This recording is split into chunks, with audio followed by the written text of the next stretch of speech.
UUFNN, Unitarian Universalist Fellowship of Northern Nevada. I've been haunted by an image this week, and it happened in Argentina at the end of a soccer game. The soccer game was very, very important, and the team that was supposed to win lost. In the stands was a father with his 7-year-old son. The son, before the ending play, left his father, and the father, he went to the bathroom. But instead, the young boy made himself on the way to the field. And the goalie, who had missed the strike, was bereft besides himself because the game was so consequential. Well, the little boy ended up on the field. And this athletic goalie keeper, who was in disarray, found this little boy at his feet. And the little boy took him and held him, a 7-year-old boy with a soccer player from Argentina, giving him comfort. That story, that image, is about who we are here. Our mission here is to grow together in love, faith, justice, and joy. I welcome all of you, visitors in particular, and we have a particular visitor for Labor Day, the Northern Nevada Central Labor Council President, Mike Pilcher, and we're grateful that he's here, and we'll have some remarks by him later in the program. Again, we are a community that is here for justice and compassion. We are here to reconnect, and we are here regardless of racial identity, ethnic background, age, economic circumstances, educational achievement, judicial history, immigration status, sexual orientation, or gender identity. UUFNN is about compassion and support, not judgment. Starhawk is responsible for these few words. Community means strength that joins our strength to do the work that needs to be done. Arms to hold us when we falter, a circle of healing, a circle of friends, someplace where we can be free. Those of you who are on Zoom will be muted during the service, and you can enter comments in the chat box, cares, concerns, and celebration during mediation. Again, thank you for being present at the end of our service. All will be invited to small groups for reflections.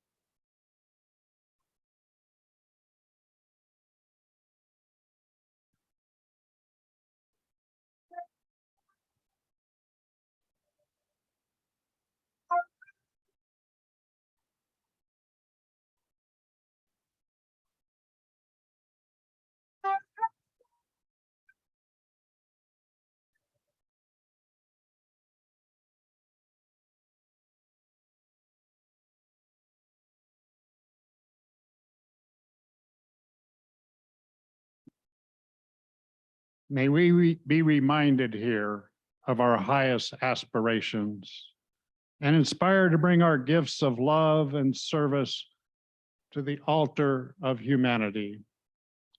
May we know once again that we are not isolated beings, but connected in mystery and miracle to the universe, to this community, and to each other.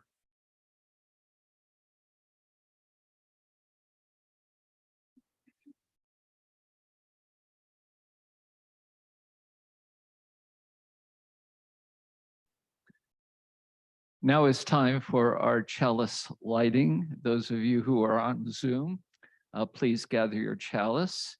And here we, of course, have the chalice in the sanctuary. I've asked Stan Dunford Jackson to light our chalice while I say the following words.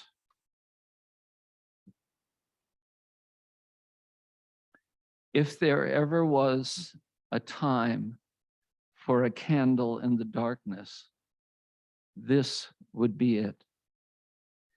Using a spark of hope, kindle the flame of love.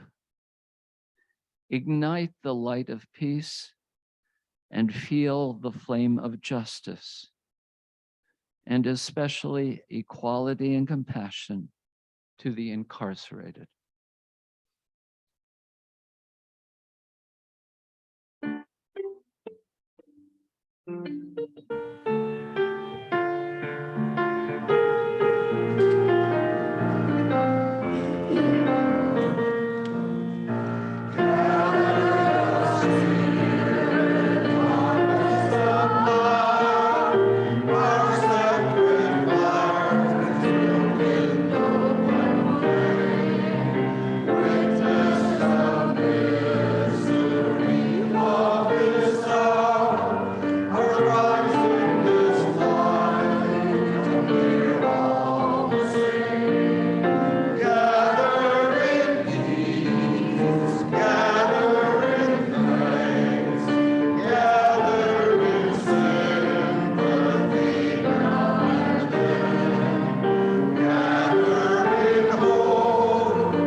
There we go.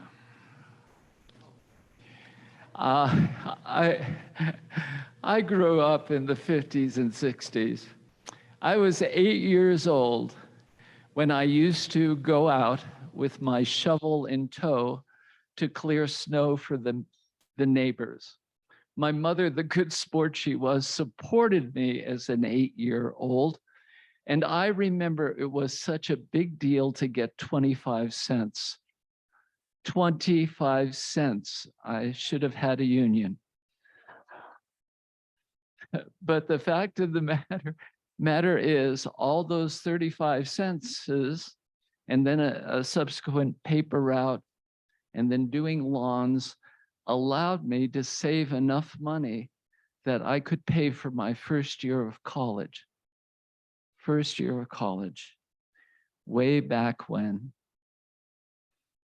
100 times every day, I remind myself that my inner and outer life depend on the labors of other men. Depend on the labors of other men, living and dead, and that I must exert myself in order to give the same measure as I have received and am still receiving. That quote is from Albert Einstein. Today, I'm going to talk briefly. I could be consumed by the stories that I've uncovered, but talk a little bit about the origin of Labor Day, the Haymarket Affair, which was pivotal in the labor history, and some examples of labor activists. I come from Lithuanian and Finnish background. My grandparents, who came to the United States via Ellis Island, went to work in the coal mines, South Dakota and Pennsylvania, New Pennsylvania, where, of course, my Lithuanian grandparents lived.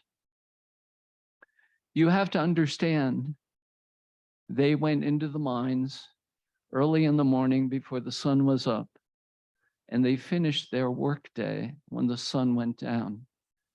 They worked 6 days a week, certainly 10, 12 hours a day.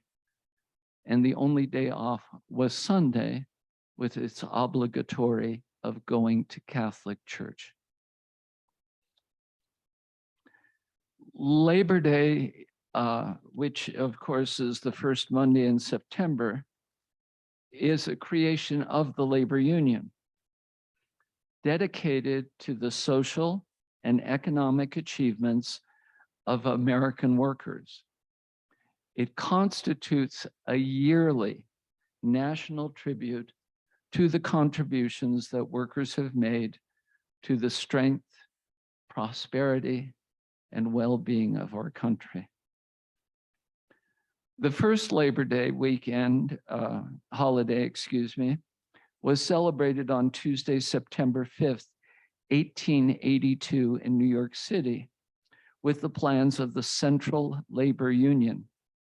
The Central Labor Union held its second Labor Day holiday just a year later on September 5th, 1883.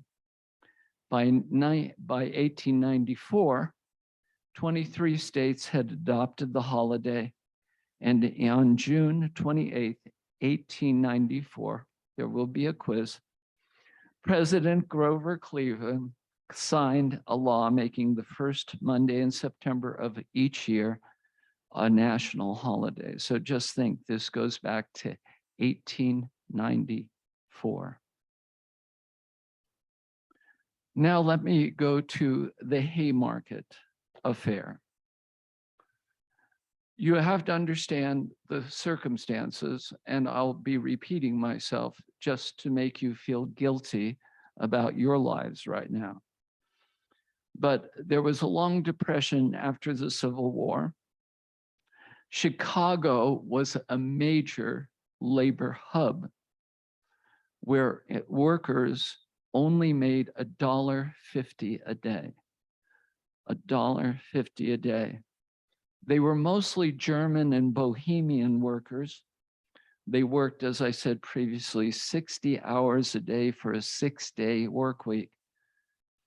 Of course, at the time, so the unions would not organize, There were anti-labor measures, and all you have to do is get some Netflix to just see there were firings, blacklisting, thugs, spies, security forces, supported by major news outlets. So all these things were in place to denigrate the labor worker. In 1882, 1886, Knights of Labor supported an 8-hour day. And it was unusual for the time, but this is what they said: 8 hours for work, 8 hours for rest, 8 hours for what we will do. Now, there were demonstrations and strikes all over, and there are many in the history of the labor union, in labor unions. But nonetheless, I'm going to focus just on Haymarket. Again, the Knights of Labor supported the 8-hour day, as I mentioned. There were demonstrations, strikes. One of the most famous one was, of course, the Pullman strike, the railroad Pullman cars, if you remember. Okay, now, it began as a rally in Chicago and often referred to as the Haymarket Riot, Haymarket Square Riot in downtown Chicago. After the strike, it was a peaceful rally, and then everything went awry. A policeman was killed, several workers were injured, and it is considered significant as the origin of the International Workers' Day on May 1st, which then, of course, went into Labor Day as we know it. Okay, again, a homemade bomb was, of course, part of the Haymarket affair. And it was a part of, again, the advancing police. And a policeman was killed, Matthias J. Deegan. And there was an exchange of gunshots. And then, of course, everybody dispersed the square. And of course, this was reported in the New York Times of May 4th. And again, demonstrators began firing at the police, who then returned fire. Inspector Bromville wrote that he gave the order to cease firing, fearing that some of our men in the darkness must fire into each other. And here is another quote of the incident. A very large number of police were wounded by each other's revolvers. It was every man for himself. And while some got 2 or 3 squares away, the rest emptied their revolvers mainly into each other. At the end of this, 7 policemen were dead and at least 4 workers were killed. So you can see the impetus then for workers' rights.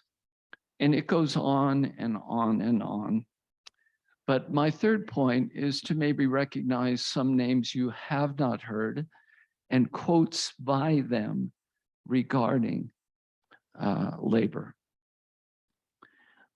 First of all, Barack Obama said it was the labor union movement that helped secure so much of what we take for granted today: the 40-hour work week, the minimum wage, health insurance, family leave, Social Security, and Medicare. This is no particular order, but Dolores Huerta, co-founder of the Union Farm Workers with Chavez, organized the Great Boycott of 1968-69, then Lettuce and Gallo Wine, joined the feminist movement and worked with Gloria Steinem. She said, every movement is an organizing opportunity. Every person a potential activist, every minute a chance to change the world. Samuel Gomers, I should say, at 14 years of age, became a cigar makers union activist who was president of the American Federation of Labor in 1886 to 1924. If, and he's talking about working conditions, if there were enough windows, we had sufficient light for our work. If not, it was apparently no concern of the management. Now, way back when, I want to tell you about a gal who came to the United States, couldn't speak English, spoke Yiddish, and she was one who, of course, inspired the garment workers. But the conditions were, first of all, her father couldn't get a job, but she could get a job because she was a seamstress in New York. The conditions were so deplorable. For 3,000 workers, they had one sink and 2 bathrooms. Okay, and of course, long, long hours. Walter Reuther, you might remember, was president of the Auto Workers Union for 23 years with 3 attempts to murder him. His quote, "You have to make up your mind whether you are willing to accept things as they are or whether you are willing to try to change them." And I think that's a key spoke of our faith here at UUFNN. And just one more, please. Mother Jones, the magazine, led strikes for the United Mine Workers Union. In 1903, led the Children's Crusade. We have to remind ourselves that there are child laborers throughout the world. I've been in third world countries where you see them hammering away metal, stone, and rather horrendous. March of Child Mine Workers from Philadelphia to President Theodore Roosevelt's home in Oyster Bay, she marched. So today I've talked a little bit about the origins of Labor Day. I've given you some examples of riots, the Haymarket Affair, and of course, some of the insights to those who are passionate about activism and labor. I'd like to close with the quote from Marge Piercy, "To be of use. I want to be with people who submerge in the task, who go to the fields and work in a row and pass the bags along, who stand in line and haul in their places, who are not parlor generals and field deserters, but move in a common rhythm when the food must come in or the fire put out. The work of the world is common as mud. Botched, it smears the hands, crumbles to dust. But the thing worth doing well done has a shape that satisfies, clean and evident. Greet amphoras for wine or oil. Hopi vases that held corn are put in museums, but you know they were made to be used. The pitcher cries for water to carry, and a person for work that is real.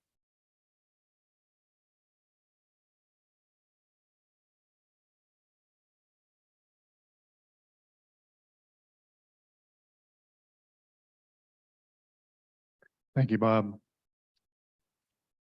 Well, this is the time in our service when we share the bounty with each other to continue our positive and far-reaching outreach to our fellowship and to the greater community.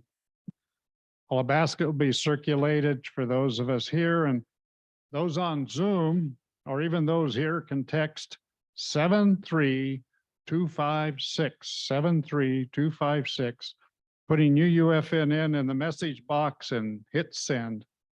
You can also mail a check to the office right here at 780 Del Monte Lane, Reno, 89511, or better yet, you can sign up for automatic giving. Now, there's a couple of different ways to do that. So contact the office and Carol will explain the process. It's a simple and convenient way to give. Now, each month, we select a local nonprofit to share our plate. And this month, we're donating to the Hug High School Scholarship Fund. Our longtime and dedicated member, Mark Bacon, will explain. Mark?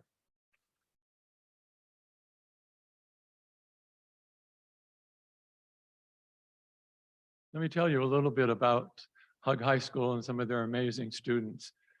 For more than 10 years now, Ann and I have been involved with the scholarship committee there. The scholarship committee is made up of teachers and counselors who know the students who are applying for scholarships through working with them through the year. Applications for scholarships at Hug are open to any graduating senior. Now, counselors there will tell you that some of the scholarship recipients each year are the first generation in their family to graduate from high school and go on to college. And I know from personal experience that some of those scholarship recipients are among the first people in their family to go to high school. Some of the students I've met are just remarkable. They're AP classes all the way through, honor roll, graduating with honors. And at the same time, they are working after school every single day to help support their family. In the summertime, of course, they're working full-time, and sometimes they're looking after siblings as well. Now, many of you have probably seen the news stories about the brand new Hug High School, and it's gotten a lot of publicity, and it should. It's beautiful. It's a wonderful campus. It is high-tech in the ways that it should be to help students learn. When you go in there, the labs, the classrooms, the open lounge areas, you feel like you're in a community college or perhaps a university. It's really that nice.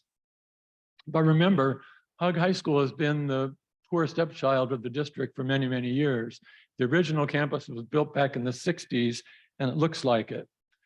But despite all these new facilities, all this lovely high tech, the students are the same. They don't come from Arrow Creek.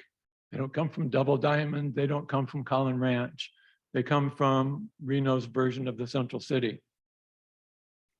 Hug High School is defined as a US Title I school, which means that it is eligible for funds that help low achievers have more time in school, time with instructors to reach state standards.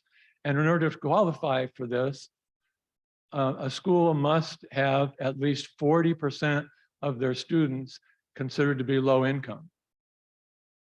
At Hug High School, the number is over 80%. But with the help of the scholarships, I have seen students graduate from TMCC, graduate from the University of Nevada, graduate from colleges and universities across the country, both public and private, and gone on to fantastic careers as engineers, naturalists, gone to medical school, and many other fields, doing things they never would have had a chance to do if it wasn't for the economic help that they got through scholarships. It's also important to remember that in a small way, Hug is also helping increase the number of minority students represented at the US colleges and universities. So when you donate to the scholarship fund at Hug High School, you're helping all of us.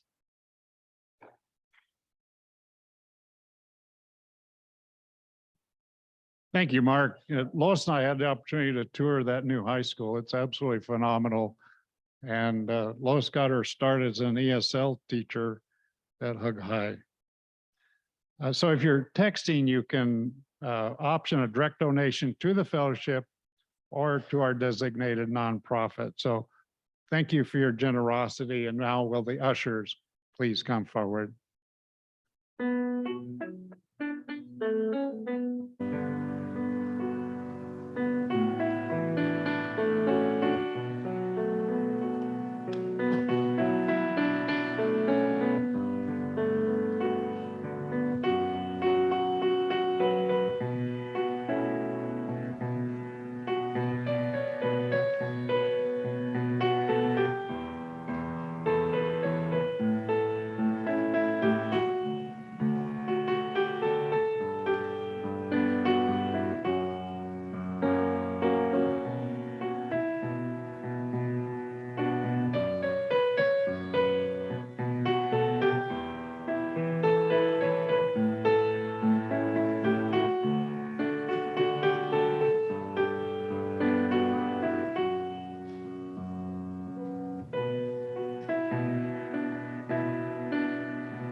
if you would join David and me as we dedicate this offering to the work of this fellowship, which is helping more people grow in love, faith, justice, and joy.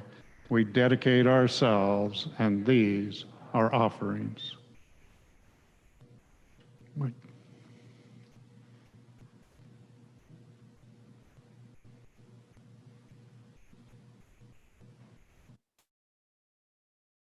Thank you, Dave, and thank you, Bob, for that remarkable history of the labor movement.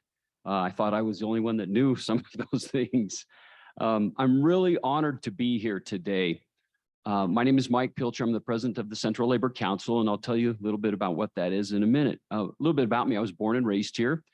I know the value of work. I started work when I was 10 years old. I started a paper out with the Reno Evening Gazette, and I held paper outs through 18 through high school. A couple years into it, it went to the Nevada State Journal combined into the Reno Gazette Journal, which was a morning only 7 days a week. So I threw routes every single day. At 13, I started working in McDonald's while I was still throwing routes. And I did that till I was 18. At the same time, when I was 15, I went to work for the Keystone Shell whenever I could. My family didn't have a lot, and I knew as the oldest child, it was my responsibility to kind of pay my way and help the family out. So each of those jobs, I was an independent contractor, if that means anything to you. I was not an employee and I had no benefits. That's part of what drives me. Like I said, it's an honor to be here today. And this is part of the AFL-CIO's Labor at the Pulpit series. Why is that important? Well, our leaders and faith leaders recognize we have tremendous commonality. We have shared values such as social justice, economic justice, racial justice, dignity versus debt, equality, and fair treatment at the workplace. I was reading your mission statement, and it is almost a mirror image of ours in the labor movement. Last night, I had the pleasure of reading Dr. Susan Frederick Gray's press release from this spring on supporting the labor movement, and I was flabbergasted. So I feel very comfortable here at UUA, and I don't even know you people yet, but I feel like I do. So thank you. It's a tremendous honor. The Central Labor Council, I'm the president of Northern Nevada. We have 3 in the state of Nevada. Every state has them. And what they are simply is geographic hubs, where professional craft union leaders and delegates come together to exchange information. We share information with the goal to raise the standards of living in a community, the quality of life, through the value of work. What are unions, labor unions? Simply put, they are workers joining together for common cause. As a congregation, you know that many hands make short work, and that's what we believe in too. So to open up a little bit, I'd like to, I'll let you know, I survived 12 years of Catholic school. I am a Christian. I believe tremendously in treat thy neighbor as thyself. And so I'd like to open up with one of my favorite passages from the Bible, from Jeremiah chapter 22, verse 13, who tells us through the Lord that, woe to him who builds his house by unrighteousness, and his upper rooms by injustice, who makes his neighbor serve him for nothing and does not give him his wages. So that drives me as well. Our goal in the labor movement is to make sure that we share in the prosperity that we build in the richest country in the history of the world, that the workers who build that prosperity day in and day out, week after week, year after year, with their backs and their brains and their hands, actually share in that prosperity. That's our goal. For if we are truly to be one nation under God someday, indivisible, with liberty and justice for all, it is going to take the faith organizations and the labor organizations recognizing that our mission is critical, that our mission is his mission, that our movement is his movement. Why are unions important? Well, they've been important forever. You heard some of the tremendous history from Bob, and I'll give you a little bit of chronology here. In 1935, the National Labor Relations Act was passed. It was challenged by the titans of industry, and in 1937, upheld by the U.S. Supreme Court. That was a watershed moment. It was transformational because that created the American middle class and provided for domestic tranquility. How many of you know the preamble? We the people, in order to form a more perfect union, right? Secure the blessings, promote the general welfare, provide for domestic tranquility. Well, we fit into that tremendously. And for the first time, we had peace. We had love, we had hope, we had happiness. So this was so important that in 1948, the United Nations crafted a Declaration of Human Rights, which included two powerful tenets. And they were, all workers should have the right to organize, and all workers should have the right to collectively bargain. Now remember, this was 1948 on the heels of our victory to get rid of fascism, authoritarian control, where power and control funneled to the top, and the working class had nothing. So unions today are just as important as ever. They're critically important. The pre-pandemic information from the US Bureau of Labor was that 45% of American workers earned at the poverty level in the richest country in the history of the world. 2/3 of working families living paycheck to paycheck. Meanwhile, Fortune 500 corporations don't pay taxes. Not only do they not pay taxes, many of them receive rebates from us. What's that result in? Our property taxes go up, our sales taxes go up, our energy taxes. They have shifted the burden onto our shoulders, and this is unsustainable. It's immoral, as your leader, Dr. Susan, talks about. Private equity firms now have figured out how to, remember the too big to fail banks, which failed, right? And then there's only a handful. Well, private equity firms have become bigger than the banks. They've figured out the money, decision makers and movers have figured out how to get around banking regulations. They've commoditized nearly everything, including housing in the United States of America. They are buying up residential housing like crazy, and they are preventing the American dream from happening for working class families. Right now, today, it is immoral. How can foreign corporations buy up our residential property, bid $50,000 to $100,000 more for a home, strip it, flip it, and make it a VBO, and working class people have nowhere to live? Why is this happening? It's because the rules of the game have changed. It is an unleveled playing field. It is no longer a level playing field. It is tilted, and it has resulted in a landslide for corporations who put profits above people's. And it has resulted in a merry-go-round of instability for the working class families. We're back to uncertainty. We're back to debt. We're back to hollow promises versus prosperity versus security versus hope.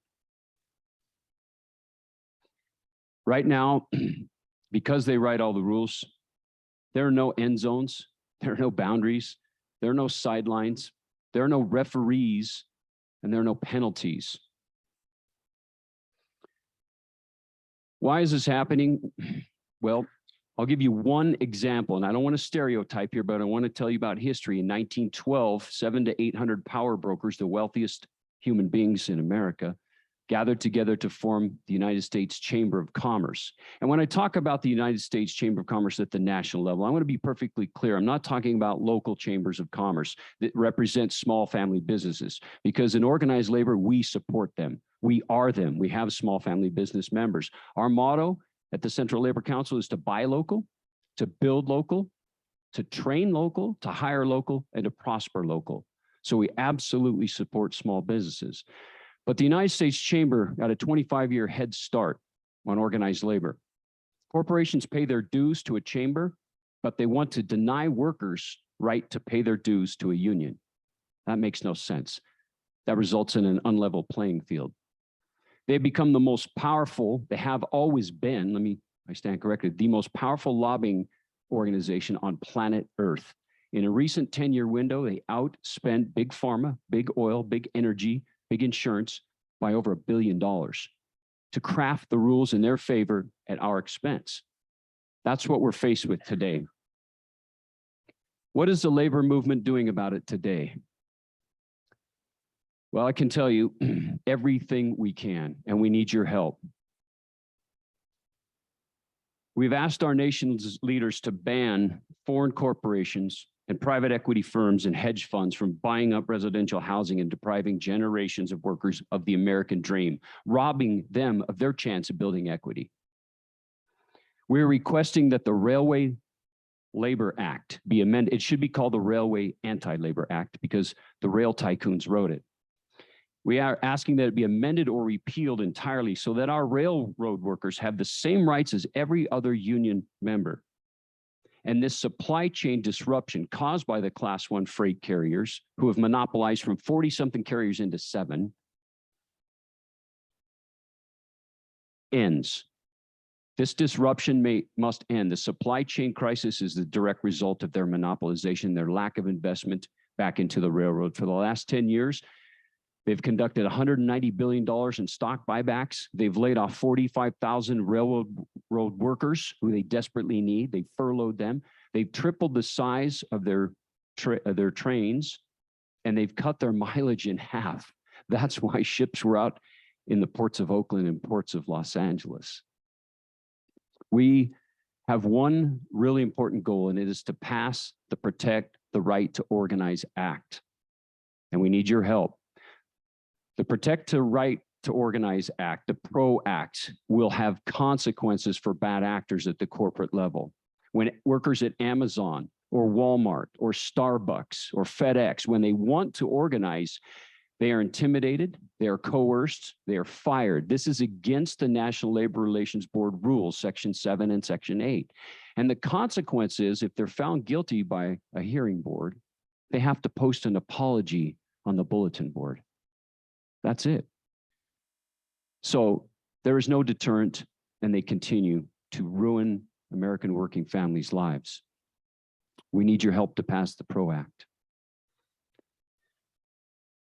I'm anxious to say, and I'm honored to say, that we are holding the Reno Labor Fest at Idlewild Park tomorrow from 11 to 4. I'd like to invite you all to a celebration of the spirit, the entrepreneurship, the integrity of the American worker. Tomorrow at Idlewild Park from 11 to 4, we will have music, food trucks, a kids zone, and it's also a job fair. There will be recruiters there from major union-friendly employers, both public and private sector, tomorrow. It's going to be a fun event.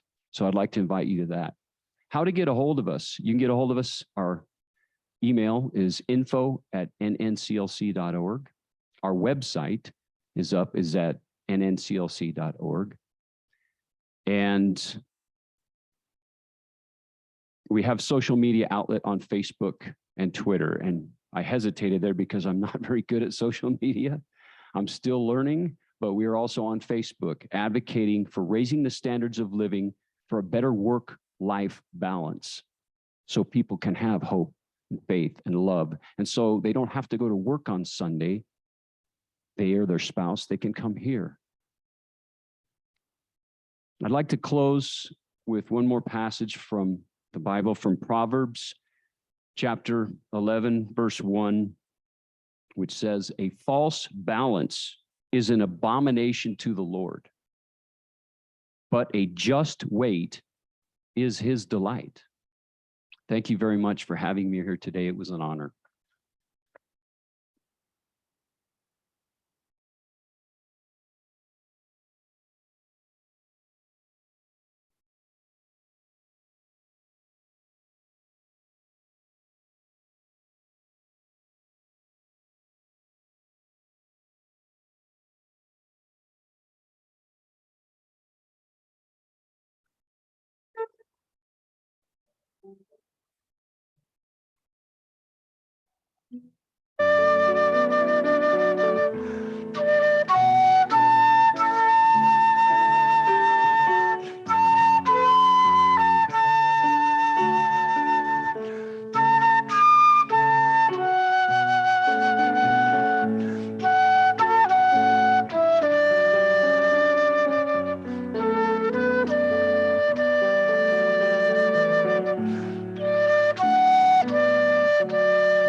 Each week we stop and reflect with prayer and meditation about those sorrows that have affected us personally, as well as the joys in our lives that we can celebrate. Those of us here at the fellowship can take a few minutes to contemplate during this quiet time about our joys and concerns. Those of you on Zoom, if you're comfortable doing so, can share in the chat box. One joy I'd like to share on behalf of the fellowship is to congratulate, and I don't think they're here today or on Zoom, but you can send them a note to congratulate Jim and Betty Holtz on 60 years members of this fellowship.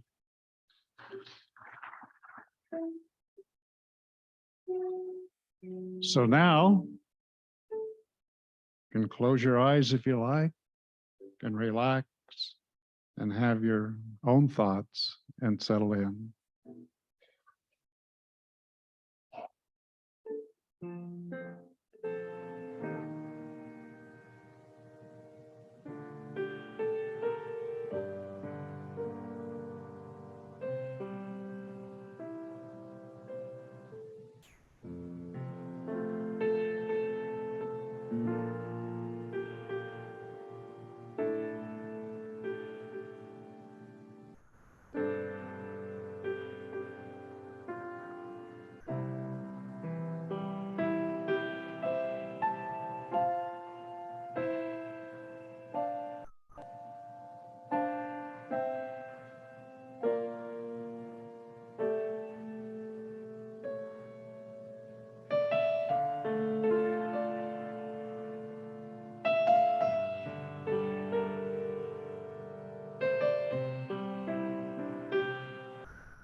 Let's put one hand on our heart and another hand in the air to know that we are all in this together, and that we reach for understanding and compassion.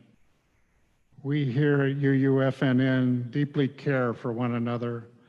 We reach out and touch those in need. We celebrate together each other's joys. Keep all of those who are not with us here in this hall or on Zoom today in your thoughts. And let's give to those who are without homes, those who are suffering from addictions, and anyone who needs help and assistance, our empathy and concerns. Amen.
Thank you, Mike, for sharing with us today.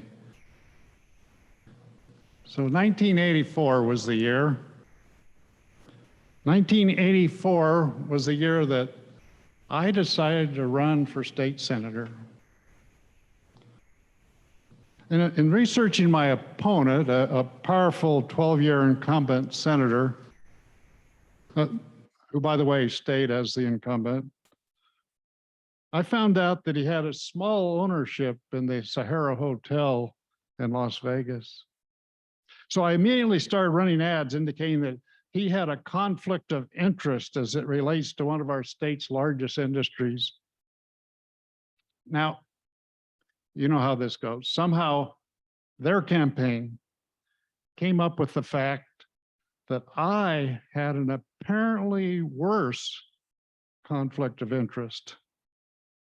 You see, I was married to Lois. She's right here. That's my conflict of interest. And since I was married to her, I wouldn't be able to vote on educational issues. At least that's what they said. So why was that? Well, she had the audacity to belong to the teachers union. The teachers union. Well, that was true. As a teacher, she did belong to the Washoe County Teachers Association, as they called it then. Now, she didn't realize that she was a union member until our opponent's campaign pointed that out. She just belonged to an association. Well, we laugh about that now, but back then it was a serious issue. I mean, the editorial board of the newspaper even bought into that argument. But no, we had a peripheral knowledge of the workings of the National Education Association since my brother's career was that of a professional for NEA, serving teachers in Las Vegas, South Bend, Indiana, Memphis, Tennessee, and various districts throughout Southern California. You know, we often think of unions as representing the blue collar workers, and that was certainly how they started, and as we heard today, and they still do very effectively. We've seen most recently more and more large industries, though, that offer services being affected by union movements. And Mike mentioned some of these this morning, like Amazon and Starbucks. They've been fighting to keep unions away from their businesses. And for the most part, they've succeeded. But there are cracks in the system, right, Mike? A recent example is a young man in Florida who started to make noises about working conditions. Of course, he was fired. But he managed to continue to form a union, and that's been successful so far. Well, we heard this morning about the history of unions, the community activities of the unions, and why folks still need and want to be represented by the unions. You know, our first principle that we aspire to is the inherent worth and dignity of every person. It really just comes down to respect. While living wages are a keystone of union activity, it's often more about being treated with respect in a safe working environment, taking holidays off or getting paid if you do have to work on one of those days. What about time spent with newborns for both moms and dads? Isn't it better to have security and stability in the workplace? Unions will even often offer legal support if needed. In many of the social justice activities that we do here in the fellowship, we often make the statement that we are better together. It's the same with union representation. Unity is strength. We all want a better quality of life, and that's what unions try to accomplish. You know, sometimes we just need a shoulder to lean on. In a few minutes, we'll sing together Bill Withers' song, Lean on Me. I just thought that was a song that represents what it is to help one another, whether it's a conflict of interest or not. So may it be, and amen.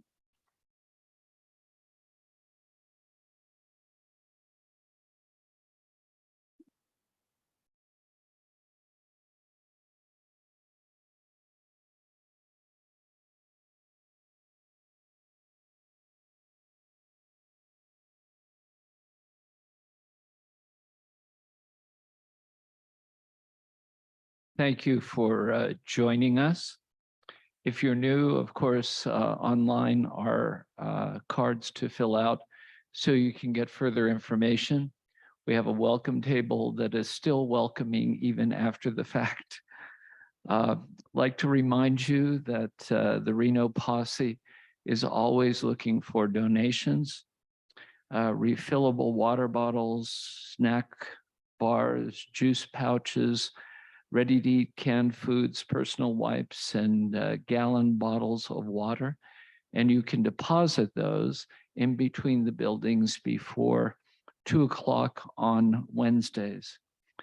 Of course, coming up is religious education time, which is in development at the moment, but make sure that you look and check your email for any activities or ways to donate or ways to come together.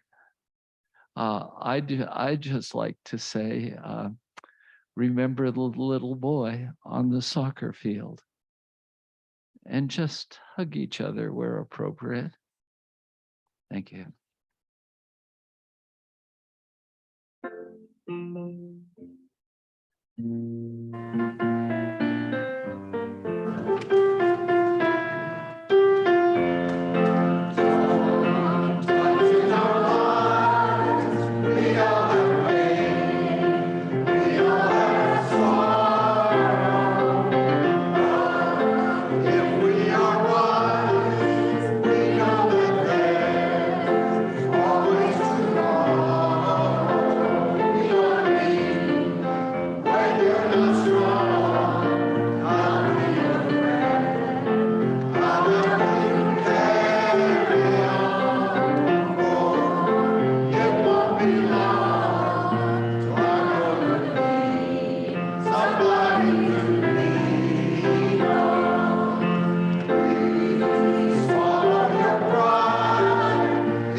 Please stay standing and put out your arms as we do our benediction. Again, like to quote Rumi, "In our gathering, one candle lights hundreds. We will light your path and give you courage, so you will open like a flower and join in our joyous laughter. Plant the seed of truth and watch it grow. And when it spreads its branches, come with us and sit under the blossoms.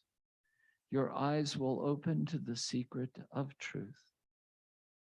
Happy Labor Day. Namaste. Amen. Blessed be.